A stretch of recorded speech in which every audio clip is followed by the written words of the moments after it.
Honeymoon पर जाने की तैयारी कर रहे अखिलेश यादव के पास उनके पिता और नेताजी मुलायम सिंह यादव का फोन आता है। वापस लौटते हैं और यहीं से ही अखिलेश यादव के मुख्यमंत्री बनने की कहानी की शुरुआत होती है। नमस्कार दोस्तों, भारत एक सोच देखना शुरू कर चुके हैं। मेरा नाम अवंतिका है और आज के इस वीडियो में हम बात करेंगे कि कैसे अखिलेश यादव जीवन भर कभी भी हनीमून पर नहीं जा पाए। शुरुआत होती है 24 नवंबर साल 1999 से, जहां पर अखिलेश यादव और डिंपल यादव शादी के बंधन में बंधे थे। दोनों की शादी की कहानी तो आपको पता ही है। बात करते हैं उनके हनीमून की। मौका था क्रिसमस का। डिंपल और अखिलेश लंदन या सिडनी जाने की तैयारी कर रहे थे और इसको लेकर के दोनों की शॉपिंग चल रही थी। शॉपिंग को लेकर के दोनों देहरादून पहुंचे हुए थे। इसी दौरान देहरादून के एक मॉल में शॉपिंग करते हुए अखिलेश यादव के पास नेताजी मुलायम सिंह यादव का फोन कॉल आता है। फोन पर बात करते हुए अखिलेश यादव से नेताजी कहते हैं, आओ, तुम्हें कन्नौज से चुनाव लड़ना है। अखिलेश यादव अपने पिता की तुरंत बात मानते हैं और सारी चीजों की फिक्र किए बिना डिंपल के साथ वापस लखनऊ आ जाते हैं। इसके बाद साल 2000 में की शुरुआत में कन्नौज सीट पर उपचुनाव होता है। अपने हनीमून की तैयारी कर रहे अखिलेश यादव जब वापस आए तो उन्होंने चुनावों की तैयारी इस कदर जोरदार तरीके से की थी कि वो इस चुनाव में जीत दर्ज कर लेते हैं और यहीं से अखिलेश यादव के मुख्यमंत्री बनने का सफर की जो शुरुआत है वो शुरू हो जाता है और ये पहली सीढ़ी अखिलेश यादव चढ़ चुके थे। हालांकि एक इंटरव्यू के दौरान डिंपल यादव ने इस किस्से का जिक्र किया कि जब नेताजी का फोन आया था तो अखिलेश यादव कंफ्यूज थे क्योंकि वो राजनीति में नहीं जाना चाहते थे।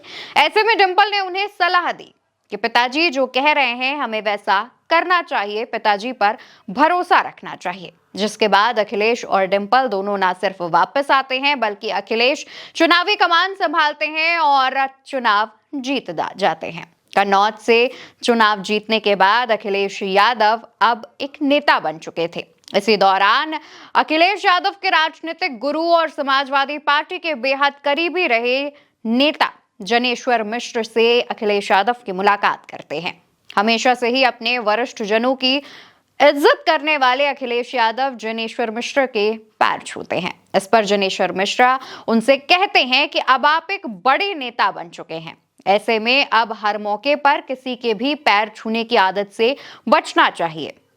आपको अब एक नेता की तरह बिहेव करना चाहिए। जिसके बाद अखिलेश यादव ने सार्वजनिक स्थानों पर, मंचों पर कई नेताओं के पैर छूना बंद कर दिया, जैसा आमतौर पर देखा जाता है। हालांकि घर पर अखिलेश यादव के अभी भी ये जो नियम है वो लागू है। अखिलेश यादव आज भी अपने से वरिष्ठ जनों के पैर छूकर आशीर्वाद लेते हैं। लेकिन हनीमून की जो कहानी है इसके पीछे बताया यह भी गया कि इसके बाद अखिलेश यादव राजनीति में ऐसा रमे, ऐसा बिजी हुए कि उसके बाद कभी डिंपल के साथ हनीमून पर नहीं जा पाए। अखिलेश यादव और डिंपल यादव की हनीमून का जो ट्रिप है वो प्लान होते होते रह गया। इसको लेकर के तमाम जो वरिष्ठ पत्रकार हैं वो उस पर अपनी राय भी देते हैं कि हमेशा एक फोन कॉल पर अखिलेश यादव अपने पिता की कही हुई बात मानने के लिए तैयार हो जाते हैं और शायद एक यही वजह है कि वो अपने पिता की सियासत को और उनकी तरफ से सौंपी गई राजनीति की बागडोर को आज तक संभालते हुए नजर आ रहे हैं। हालांकि इसमें अखिलेश यादव का हर कदम पर साथ देती हुई उनकी पत्नी डिंपल यादव भी नजर आती हैं। अखिलेश यादव और उनकी पत्नी डिंपल यादव दोनों ही मौजूदा समय में सांसद हैं, लोकसभा में साथ नजर आते हैं और एक दूसरे के पूरक हैं। कई मौकों पर अखिलेश यादव ने इस बात का जिक्र भी किया है कि डिंपल यादव ही हैं जिन्होंने उन्हें राजनीति में कई बार सलाह दी और कई बार अखिलेश यादव ने उनसे सलाह मांगी भी। तमाम इंटरव्यूज में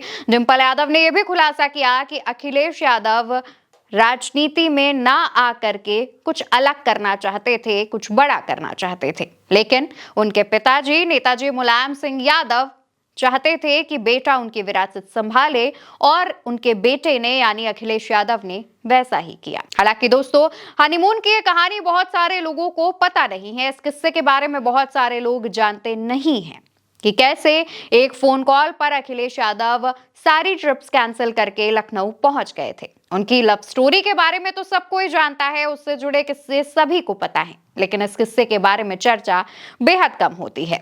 मौजूदा समय में अखिलेश यादव 2027 की तैयारी कर रहे हैं और इसमें उनकी पत्नी डिंपल यादव उनका साथ दे रही हैं। फिलहाल के लिए हमारी आज की इस स्पेशल स्टोरी में इतना ही। कभी और हाजिर होंगे किसी नए और अनसुने किस्से के साथ। तब तक के लिए आप चैनल को सब्सक्राइब कीजिएगा। नमस्कार।